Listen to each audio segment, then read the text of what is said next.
raps one time, bitch thick. All that money get flushed in a blend. Shut a dribble, go give me a ring. You got money, you don't gotta think. I was trying one time, bitch bang. Let the app now I get with the things. Feel like urgent when I'm on the scene. All these felonies they never seen. Got my cup like I'm Argentine. Like the second bitch stay on my screen. I'm addicted to hating on me. Don't know what it takes. Oh, hey, what's going on? I didn't see you there. Let me get rid of this real quick. I'm not self-centered. Anyways, so today we're going to be attaching the splitter. Now this splitter is for a E92 M3, and this is an E92 335, so it's not going to fit. It's a joke. It's the same fucking chassis. Anyways, I went to a place that I do not want to name because they sell fucking replica parts, but I didn't have these and I needed them, and I needed Wendy's too, so we got Wendy's, but I needed these so I can support the front, because these are going to stick into here somewhere when I decide to drill the holes. And then this this right angle piece of aluminum I'm going to attach to the back of the splitter, and then we're going to use this and cut this, put holes in it, and attach these two pieces, bam bam, over there to some spot in the car that I can do this to, so I can support the rear and the front. Never attached one of these before, and it's going to look a little bit obnoxious being this wide or this far out. But we're trying to use all of the real estate that I can, because at like 85 it shakes in the front, but then like once you get to like 100 it lifts pretty heavy, and I would prefer that not to happen. So one way to do that is just to have all of the lip be as far out as it can so I can get more downforce. Then we're going to put some canards on here eventually, but I still have to find a new bumper, so if somebody could assist me in finding a bumper, that'd be great, because I can't find one, and I'm not going to pay somebody to paint a rep one. Unlike my rep splitter rods. So yeah, let's get to pushing on opening this bumper situation up. Zip tie. Oh, I missed the second zip tie. There we go. That's, you in love with a stripper? Because I'm in love with a stripper. It's like I'm no longer in love.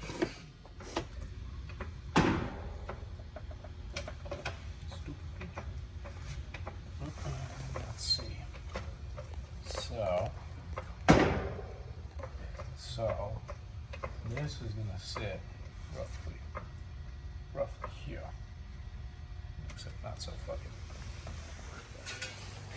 I thought I could run this straight across from side to side to mount it and use that. I can't, because there's not enough room. So what we're gonna do is we're gonna cut small sections of this off in this 90 degree. I'm gonna mount it here and then mount it to here using this piece that I have that's longer. So we're gonna use this mounting point. It's a little bit fragile because I cut it to make this other oil cooler fit, because I wanted both of these oil coolers in pair or in series. So what we're gonna do with the remainder of this, which I should have plenty left, is I'm gonna reinforce this, put some holes in here, and run it straight across so we can have this side and the other side together, because that's what holds my oil cooler up. Which this is flimsy, but it's fine. It hasn't fallen off, and I've done plenty of track events with it. So right now, I'm gonna measure this. I'm assuming this is probably like 1.5 inches, 2 inches. This is probably like 1.5 inches. Let's see how close my estimations are. 1.5 inches, look at that. I don't lie about my size. Sad boys out here. Anyways, so we're gonna cut probably a 3-inch piece from this 90 degree, because I'm gonna try to slot these holes so that way I have adjustability, so I'm not limited to just one position. I can move it around if I have to. And I don't have enough patience to really make this that perfect, so I'm going to need the adjustability in the end. So let's get to use a bike.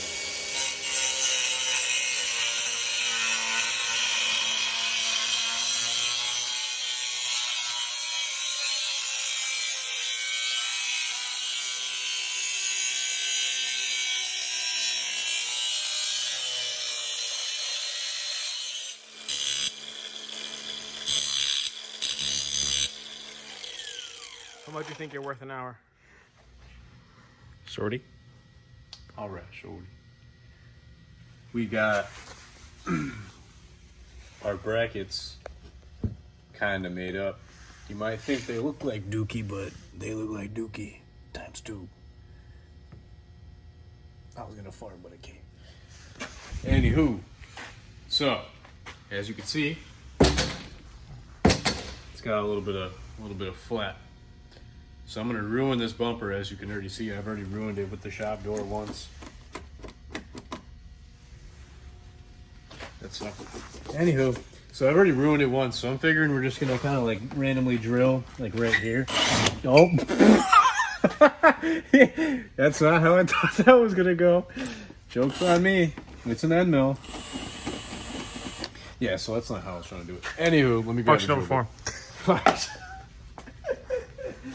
What? Hold on, I gotta do that again. Alright, round 2.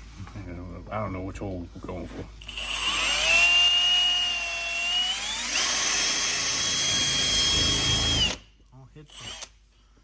Imagine I hit the freaking like crash assist light. Wow, look at that. It's such a beautiful design. It's even got a smiley face. Look at that. Eye, nose, face. Crazy. Anyway. Nice. Then we're gonna drill a hole right here.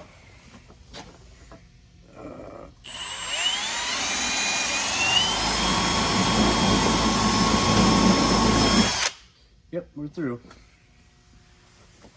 I'm gonna have to drill a hole into that too. Actually, was that making it through? If that was making it through, I'll tell you what. Nope. It's gonna go straight through. Oh, this one did. Oh, no, it didn't. So, as you can see, splitter is fully on.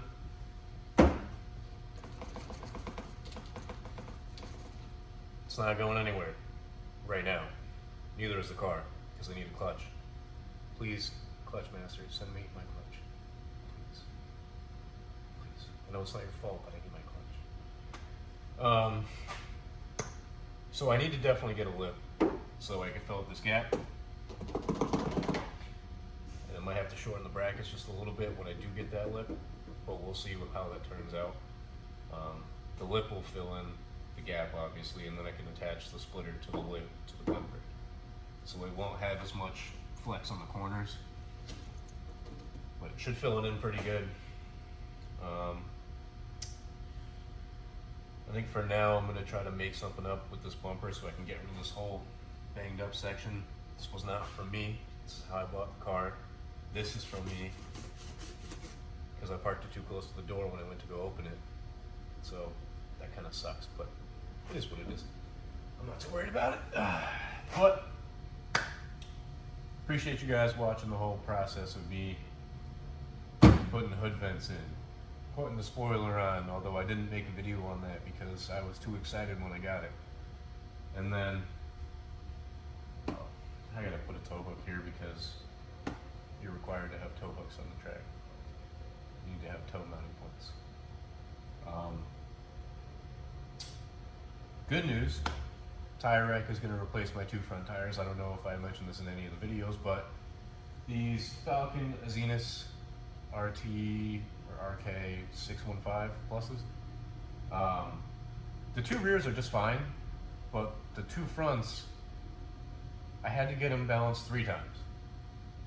First 2 times, still shook like crazy. This last time, I don't know if it's going to shake or not, but they were, I think it was like 19 pounds out or something like that. I don't know what the actual terminology is for it, but they're just basically out of round. I don't know if the belts on the inside shifted, so they're going to replace these tires. I'm just working out the final details on how I'm supposed to do this because I've already paid to have these mounted, balanced out 3 times. Well, mounted once, balanced 3 times. It's just a whole fiasco, and it's kind of annoying, but I guess that's just the corporations trying to make sure that they keep all their money.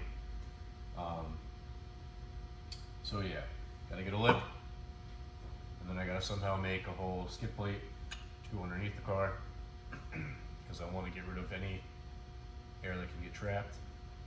I'm gonna have to figure out what I'm gonna do about the exhaust though, because it's gonna be probably pretty warm.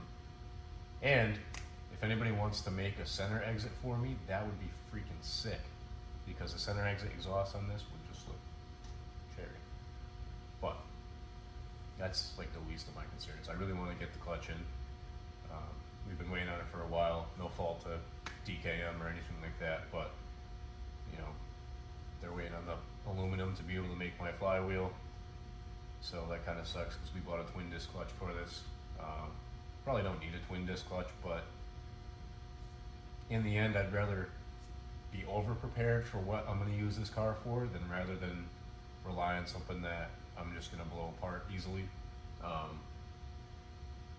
Still a couple more things I need to do to this before I can really 100% rely on it next year. I need to do the thermostat and the water pump. That'll be next on the list. I have another set of Index 12s I just put in my wagon. So if I use the Index 12s and put those into here that I had spare, one of them leaked, so I definitely need to replace at least that one. And I know you should do it in, you know, 1 bank and 2 bank, or you should do all of them at once, but they're pretty freaking expensive. I did spend $1,800 on a set that were brand new off private person, who also, thank you very much for selling me those for $1,800. That's a bang up deal. But I mean, you're talking spending like $3,000 on just injectors, so I would prefer just either buy 1 bank and do 1, and then just have, you know, a few extra spares if that be the case. But they're pretty expensive, so that kind of sucks. But I need to start ripping the interior out of this thing sooner than later, and I need to find seats. So if you guys have a set of seats for these, just let me know. Slide in my DMs, hit me up on Instagram, hit me up in the comment section, please. I really need to get seats, and I really need to get a new bumper. But if I can't find a bumper, it is what it is. I mean, it's probably gonna get messed up anyways, hopefully not, but it probably will. But thank you for watching the video. Appreciate your guys' support. If you guys haven't already and you want one, let me know. I have the t-shirts still available, limited sizing, but still have some left. $20 just for the shirt. If I have to ship it, $30, because it's normally like $12 to ship, depending on where they go and what shipping carrier I use. But thank you for watching. Stay tuned for the next one. I'm gonna have to make a part 2 for this, because it's good but not good enough. Thanks guys. Peace.